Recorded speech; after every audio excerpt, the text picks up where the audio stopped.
మీ నాయనతోటి వెనక ఒకసారి ముఖ్యమంత్రి అయ్యావు, ఇంకా చూద్దాం. నేను ఒకటి కూడా చెప్తా ఉన్నా, నేను పవన్ కళ్యాణ్ గారిని కలిసినప్పుడు రాశారు చాలా మంది, కొన్ని పత్రికల్లో మీడియా వాళ్ళు రాశారు. ఏం రాశారు?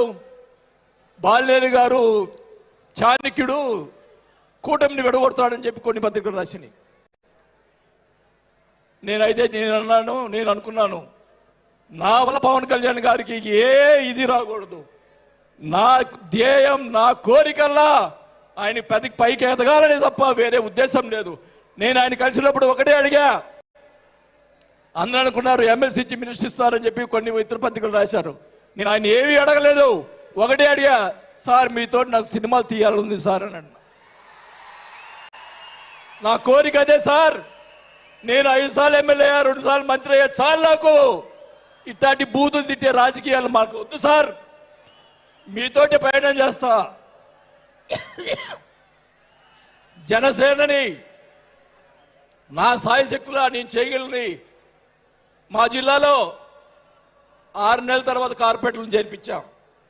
మీరు ఛాన్స్ ఇవ్వండి, మా జిల్లాలో జిల్లా పరిషత్తు అన్నీ కూడా జనసేన చేస్తానని కూడా మాకు తెలియజేసుకుంటా ఉన్నా. మాకు ఇవ్వండి ఛాన్స్. నన్ను ఆపద్దు. నాకు జరిగిన అన్యాయం మళ్ళా ఒకరోజు మీటింగ్లో చెప్తా. ఒకరోజు చెప్తే సరిపోదు, ఎందుకంటే టైం లేదు కాబట్టి.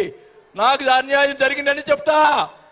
జగన్మోహన్ రెడ్డి గారు చేసినటువంటి అన్యాయాలన్నీ చెప్తా, నాకు జరిగినటువంటి అన్యాయాలు. నేను ఒకటే చెప్తా ఉన్నాను సార్, మీకు కూడా